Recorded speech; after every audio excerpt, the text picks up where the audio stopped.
the purpose of just those very brief descriptions was to immediately give everyone a sense of when we talk about foundations or philanthropy, it's a catch-all for so many different ways of funding programs. And so what I'm going to do now is I'm going to pose a few questions related to just basic operations of foundations, more to give you a sense of how it's not really a one-size-fits-all approach. But at least to kind of also, I hope, give a few ideas about different ways that you can approach foundations depending on their particular agendas or priorities. So let's just start with something really basic that I would think would be of interest to a number of people. Everybody's always looking for new sources of funding. How, when they hear about, different programs, what is the best way to get more information from a foundation and to find out, do you fit in, do you not fit in?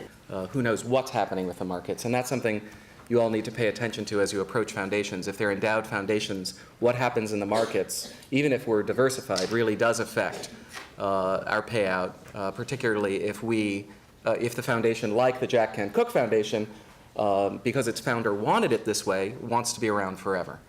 Jack Kent Cooke Foundation created this in part to be known for this. I tell you that because when you hear of a foundation that has a name associated with it, and especially if it's relatively young, and the Ford Foundation, not so much, but the Jack Kent Cooke Foundation, the culture and the priorities that were created by the benefactor really matter. Know what the procedures are and know what the mission is and how the organization operates. Find some other grantees and say, how did you get that money? How did it work? How long did it take at the front end?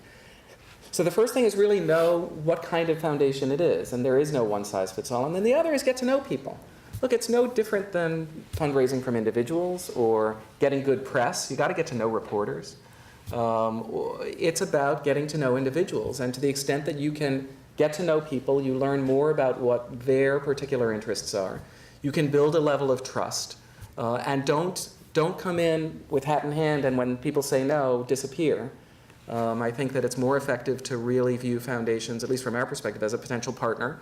And you may never get any money out of it, but I think if you're developing relationships and recognizing that we're in this business together, and treating the foundations as having some expertise in the area and being able to open doors, those relationships may bear fruit in terms of the funds that you'll get, but I also think they enable you to become part of a network. So I do think that those are maybe two generic things that one can do, but beyond that, it really depends.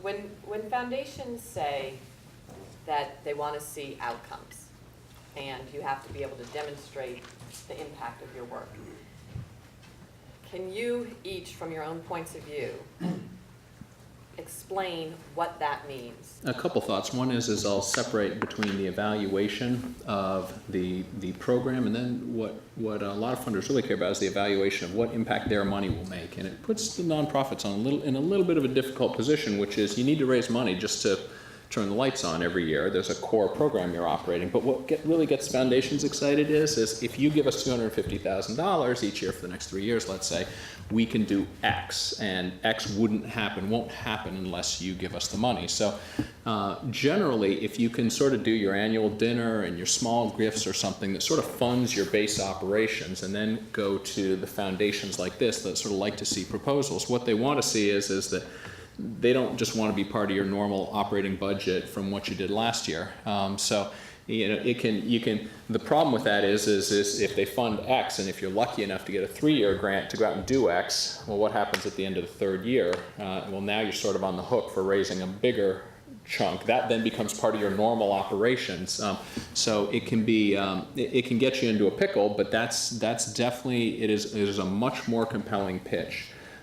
Particularly for these results-oriented hedge fund types, is to go in and with a proposal to grow your business. That's what we're used to seeing in the business world, right? Companies come to Wall Street, they need financing to build a new plant, to expand into a new country, whatever.